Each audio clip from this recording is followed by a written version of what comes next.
चलो आप पूछो, क्या डाउट था आपका? और बल्ब वाला, बल्ब में क्या होगा, आपके पास होता है एक हीटिंग इलामेंट है, फिलामेंट इसको क्या किससे बना होता है, वो टंगस्टन से। क्यों बना होता है वो? क्योंकि उसका मेल्टिंग पॉइंट बहुत ज़्यादा हाई है, 3380 डिग्री सेल्सियस है। अब वो क्या करता है, जब वो हीट हो, जब उसको इलेक्ट्रिसिटी जाती है एनर्जी, तो वो हीट होना शुरू हो जाता है। हीट होने के बाद इतना ज़्यादा वो हीट हो जाएगा कि वो ग्लो करना शुरू कर देगा और लाइट एमिट करनी शुरू कर देता है, और इसी वजह से वो हमें लाइटिंग दिखती है। इसकी लाइफ को बढ़ाने के लिए बल्ब के अंदर कौन सी गैस भरी जाती है? नाइट्रोजन और आर्गन गैस। और एक और चीज़, इसको थर्मली इंसुलेटेड स्पॉट पे रखा जाता है, ताकि जितनी हीट ये जनरेट कर रहा है, ज़्यादा से ज़्यादा हीट किसके पास रहे?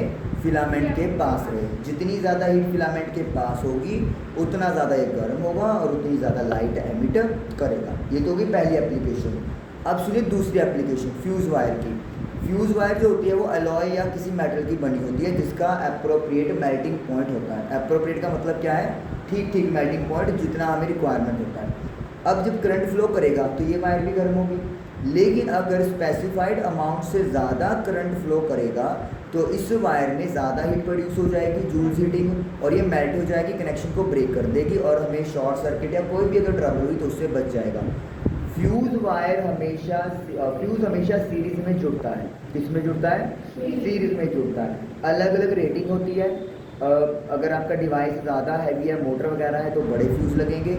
अगर आपका फ़ैन है, बल्ब है, तो छोटे फ्यूज़ लग जाएंगे। समझ में आ गया? फ्यूज़ क्या होता है? एक फ्यूज़ के अंदर एक वायर होती है, वो वायर से जब करंट पास करता है तो वो वायर भी गर्म होना शुरू हो जाती है। अगर ज़्यादा अमाउंट का करंट फ्लो कर जाए, जितना कि होना चाहिए उससे ज़्यादा फ्लो कर जाए, तो इतनी ज़्यादा हीट प्रोड्यूस हो जाएगी कि वो वायर ही आपकी क्या हो जाती है? मेल्ट हो जाती है। जो वो वायर मेल्ट हो गया तो उसका कनेक्शन क्या हो गया? ब्रेक हो गया, करंट फ्लो बंद हो गया, और कोई भी मतलब दुर्घटना नहीं घटेगी। सिंपल सी बात ये है।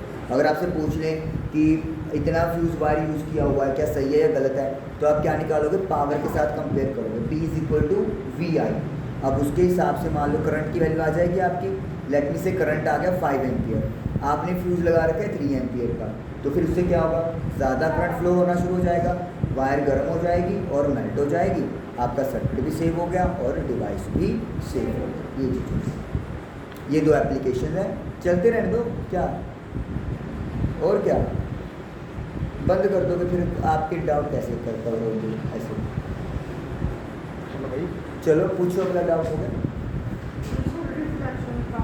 Refraction of glass slab, laws of refraction की रिफ्लेक्शन, रिफ्रैक्शन। पहला लॉ है incident ray, refracted ray and normal all lie on the same plane, जहाँ पर रे ऑफ लाइट आ रही होती है। और वो पॉइंट कहाँ पे होता है?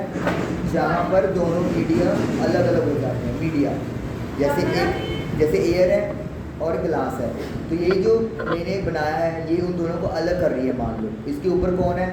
एयर है, और इसके नीचे वाटर लगा लो, कोई और मीडियम लगा लो, और ये उनका इंटरसेक्शन पॉइंट हो गया। तो इस पॉइंट पर रे ऑफ लाइट आ रही है, इसी से रिफ्रैक्ट होगी और इस पर नॉर्मल बनेगा। ये सभी एक ही प्लेन में लाई करेंगे, और कहाँ पर? At the point of incident. ये पहला लो है।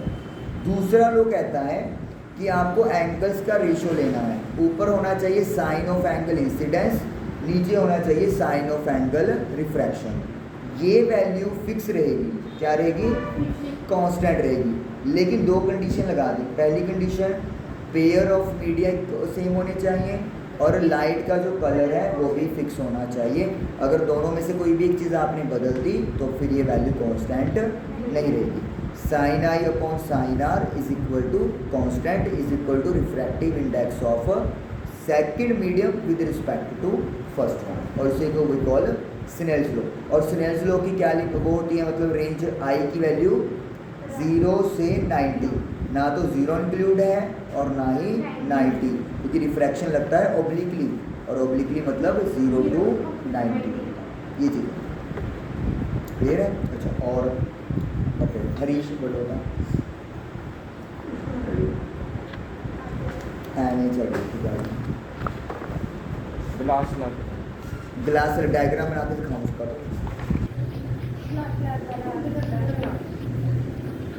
तो बंद कर दो अब तो डायग्राम में है बंद कर दो